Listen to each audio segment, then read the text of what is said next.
New challenges, new drivers, new teams, and a new track to start the season. Welcome to the 2017 TCR International Series. 20 races over 10 race weekends. And it all starts here at the Rustavi International Motor Park in Georgia. Some familiar faces are back in the TCR paddock, while there are some newcomers too. Some drivers have changed cars and teams, like the double TCR International Series champion, who switches from a Leopard Racing Volkswagen Golf to an Audi RS3 LMS run by a new team, Come To You Racing. I want the triple, I want the third title with the third different car, and I'm here to do again my job. I'm quite confident, the car is good, I have already good feeling with the car. I'm happy to be in the back with Seat and with Lukoil. It's one of the top teams. Many changes, but I think and I hope good changes for the season. So I am proud to participate here in Georgia. For me, it's great honor. Our aim is always to win the championship at the end of the season, but we take round by round and maximise our points at each event.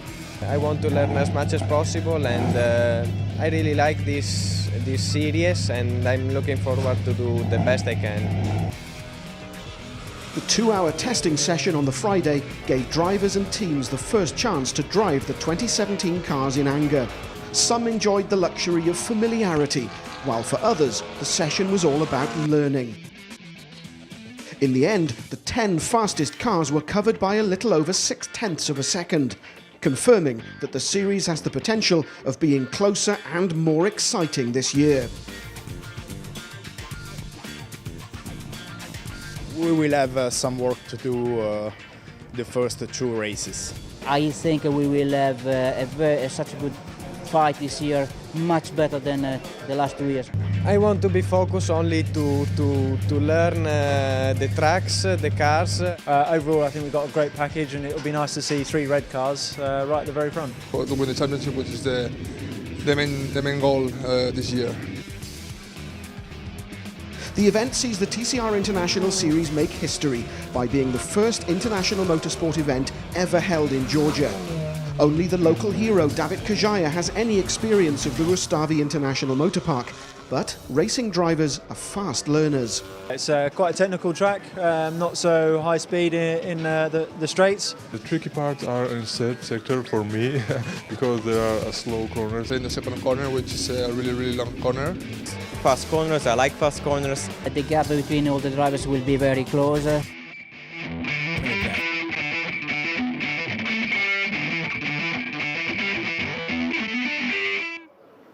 The Rustavi International Motor Park is a 4.1 kilometre track rebuilt around 6 or 7 years ago at a cost of around $25 million.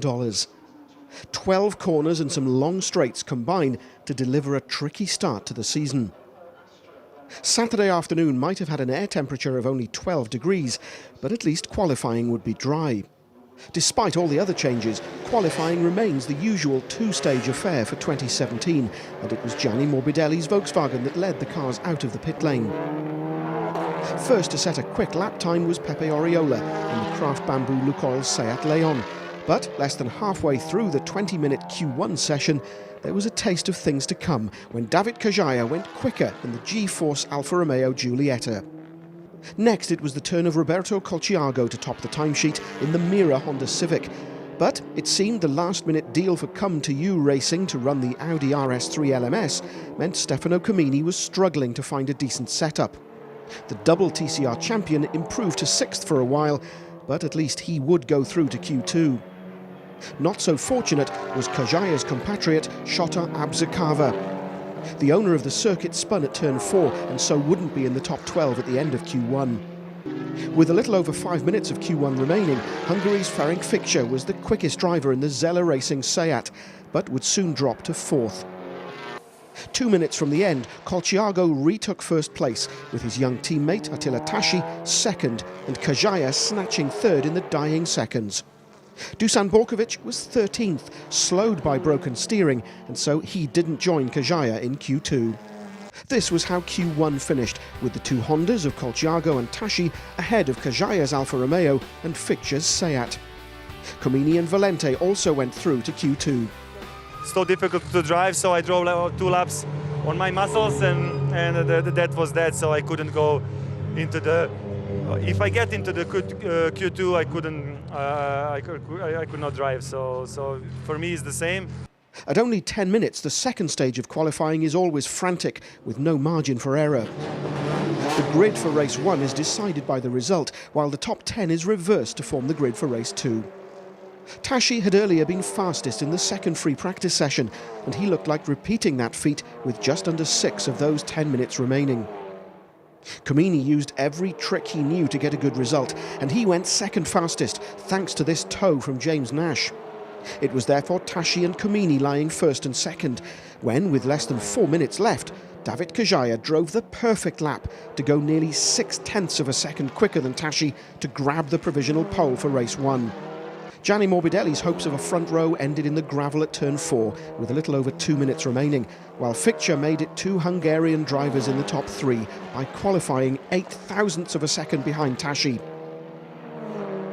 This is how Morbidelli ended up in the gravel, but he'll start race 1 from 7th and race 2 from 4th, so a good result is still more than possible for the Italian.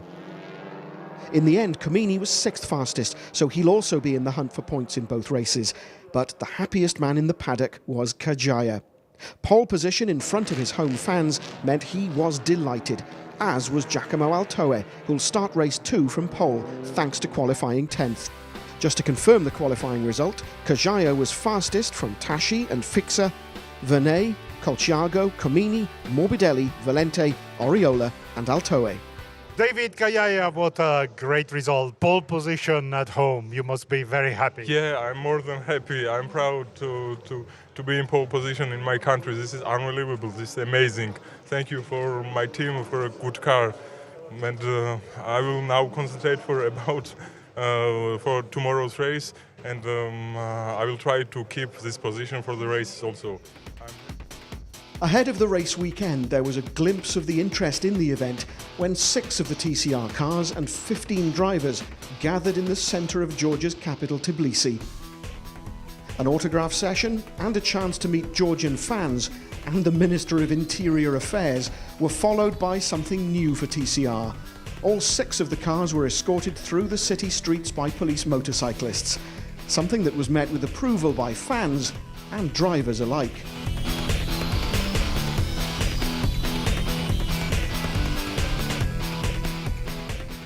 Hello and welcome to our television audience around the world. Welcome to the Rustavi International Motor Park here in Georgia for an historic event, the first international motorsport championship event ever held in Georgia, and the honour falls to the TCR International Series. And you see in the foreground a very popular pole sitter. That is David Kajaia, known as Data here in Georgia, and the hashtag #GoDataGo has been trending in Georgia for the last week or 10 days. And he has put the G-Force Alfa Romeo on pole position for race 1. Alongside Kajaia on the grid will be Attila Tashi, the 17-year-old from Hungary in the Honda Civic. Row 2, Ferenc Ficsa, another Hungarian in a Seat. Jean-Carl Vernay alongside him. Row 3, Roberto Colciago and reigning TCR champion Stefano Comini. Then it's Gianni Morbidelli and Ugo Valente, newcomer to TCR International, on row 4. Row 5, Pepe Oriola and the 16-year-old Italian who will be on pole for race 2, Giacomo Altoe, James Nash and Matteo Homola. There they go. Green flag is waved. We're waiting for the lights to go on. When they go off, we are racing. Watch for that start. Can Kajaia get the jump on Attila Tashi? Will the 17-year-old Tashi lead into the first right-hand turn 1? Lights go on. Lights go off. We are racing in 2017. The TCR International Series is underway.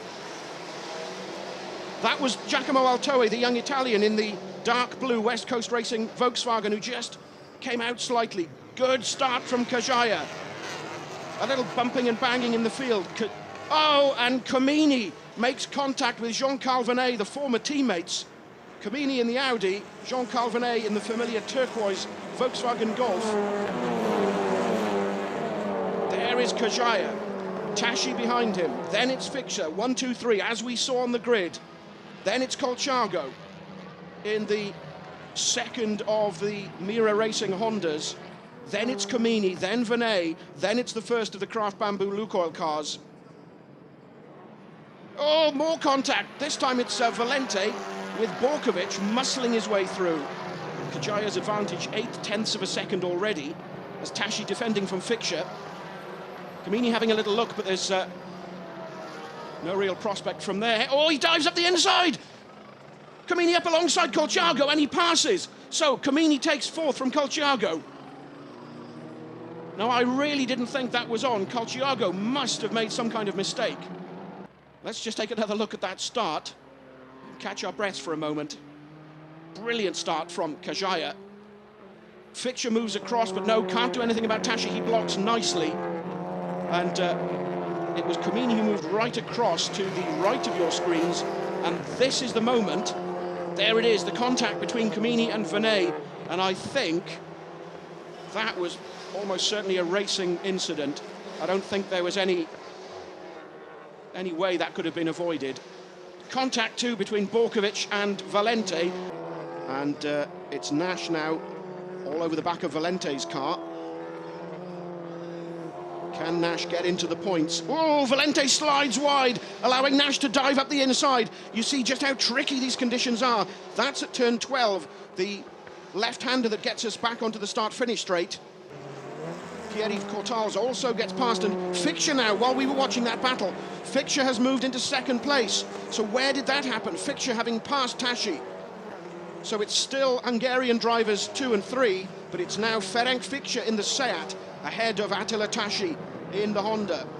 That's the contact between, that's the moment that Valente slid wide going into turn 12. As Kamini dives up the inside, does he keep the line? Is there enough room? Only just. Kamini and Tashi alongside each other.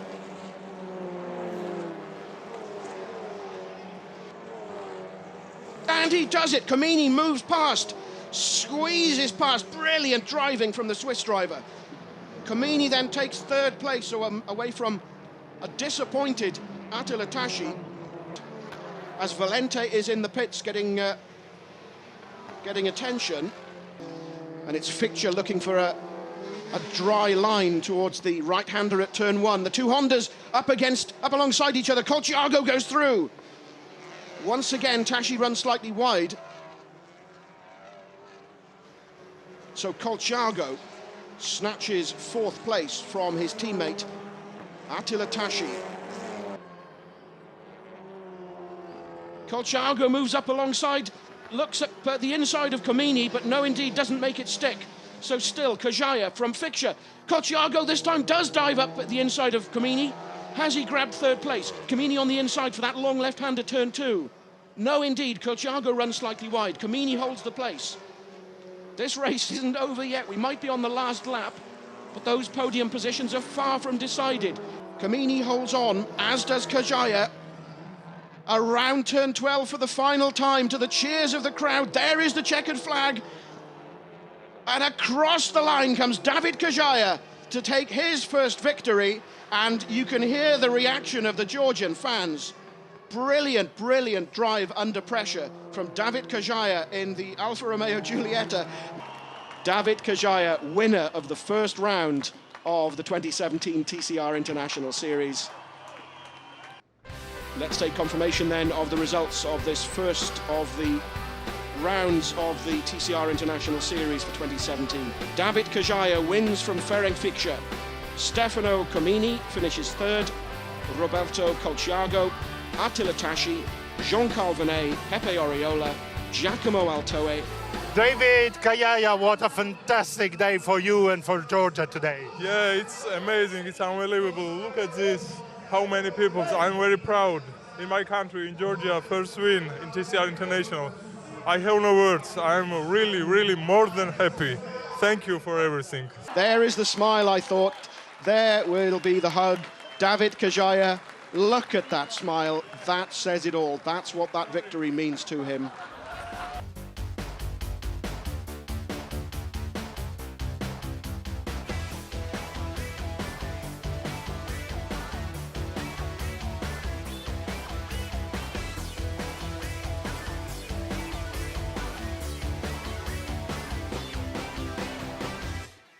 And a controversial episode following race one here at Rustavi, because at the press conference following the race, Stefano Comini extremely negative, very critical of behaviour by Jean-Carl Vernet.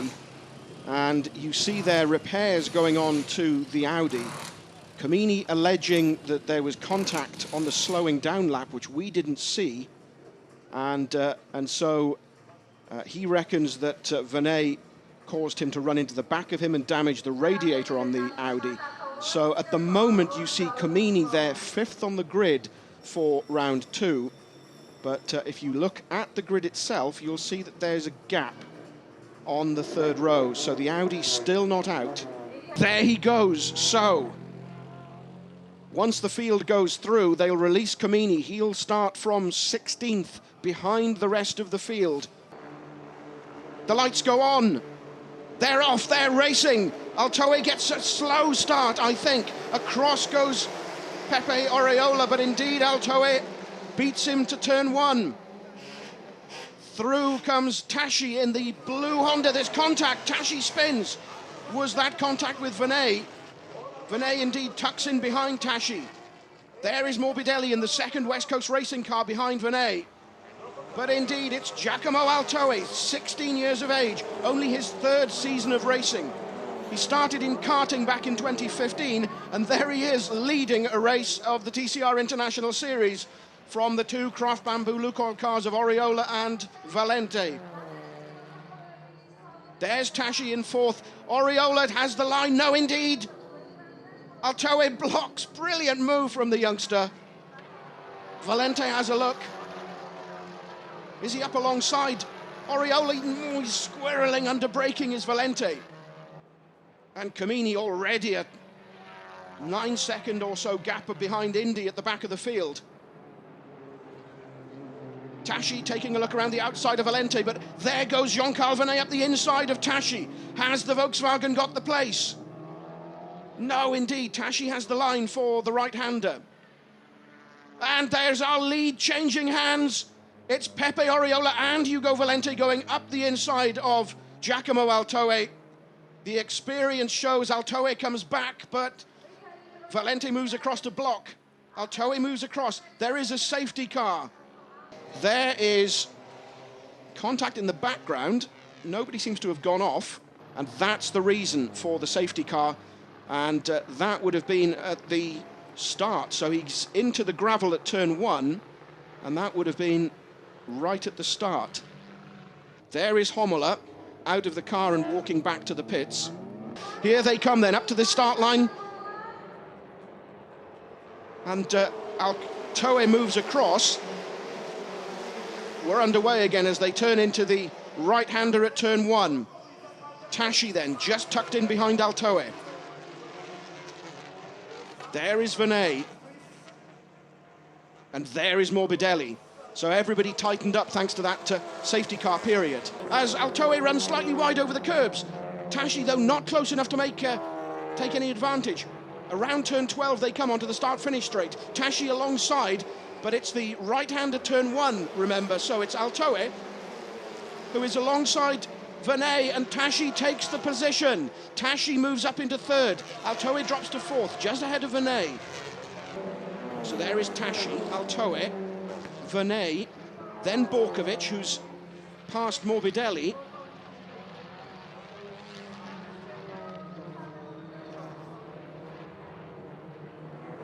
Comini now just outside the points in 11th, and there goes Altoe. Ran wide and through into the gravel. I'm wondering if his tyres were shot. I was just about to say that I didn't believe where Comini was on the leaderboard, but that would be why. So Comini in the pits, and a very frustrated end to his race. We'll, I dare say, find out from him. Nash dives up, down the inside of Morbidelli, just sees the gap and goes for it. So Nash takes the place from Morbidelli. And that's the moment from a reverse angle of James Nash going up the inside of Morbidelli. Calciago moves to the left of Morbidelli and takes the place. He has the line, he takes the place on the left-hander. through turn 11, into turn 12. Colciago takes the position from Morbidelli, who's now under threat from Ferenc Fikscher. Tashi then third, Venet fourth, Borkovic fifth, sixth is now Nash, seventh is Colciago, eighth is Morbidelli, coming under pressure from Fikscher. Kajaia looks to be comfortable in 10th, and so he will potentially take a position as Fikscher goes past Morbidelli. Now, is there a problem? Are the tyres starting to go off on the Volkswagen? That seemed rather too easy. And there's the door opening. Thank you for that, says Fikscher, and through he goes. Around turn 12 they come, the drag up the start-finish straight. Nash, it would appear, has the legs. The Seat powers past the Alfa Romeo. Colciago too takes a look up the inside. He has the line for the right-hander. So Colciago passes both of them. Was there contact between the pair? A little nudge possibly from Nash. Colciago loses the position, but keeps going. Let's take a look at that again. Nash on the right of your screen. Colciago, they slow. Do you know, I'm not even sure that there was contact. That may have just been last of the late breakers just outbraking himself for that right-hander at turn 1. And that's where Fikscher went past Nash.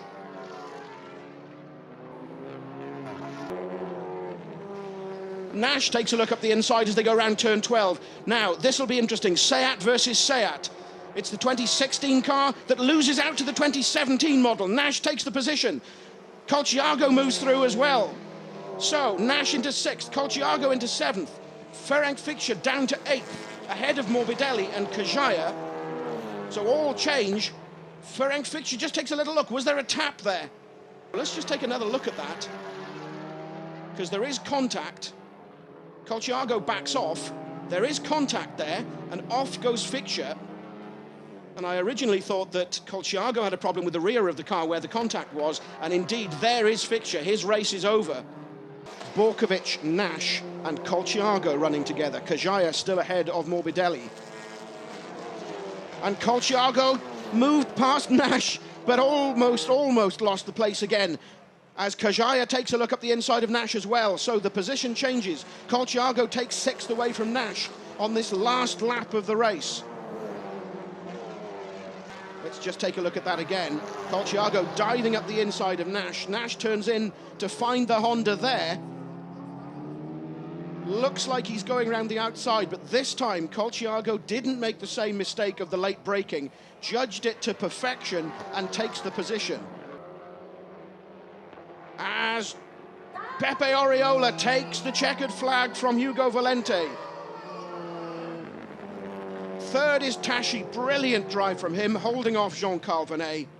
And so it's Oriola, Valente, Tashi, Venet, then it's Borkovic, then Colciago, Nash, Kajaia, and Morbidelli.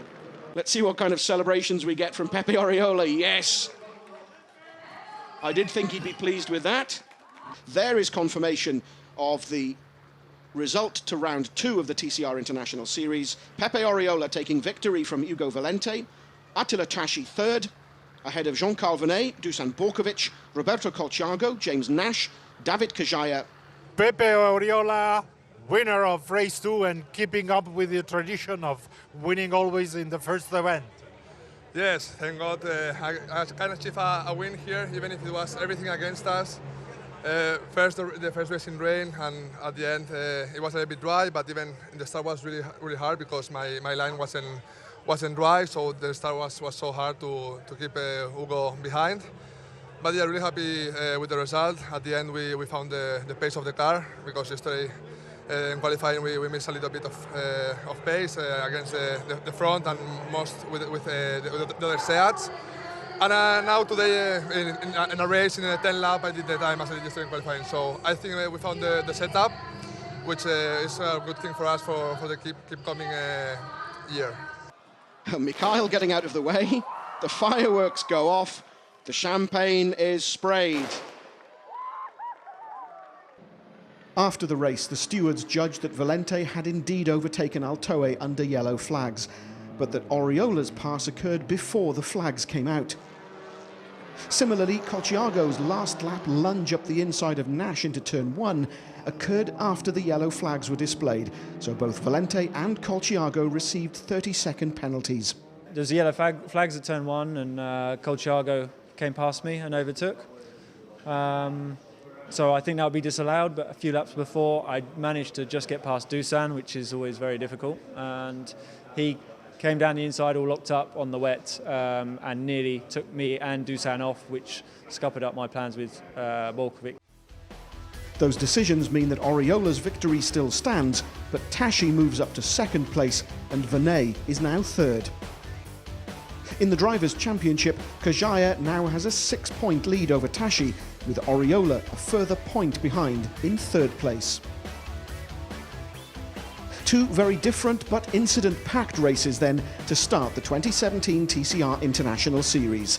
Thoughts are already starting to turn to the next pair of races in Bahrain on April the 15th and 16th. But for now, from Rustavi in Georgia, it's goodbye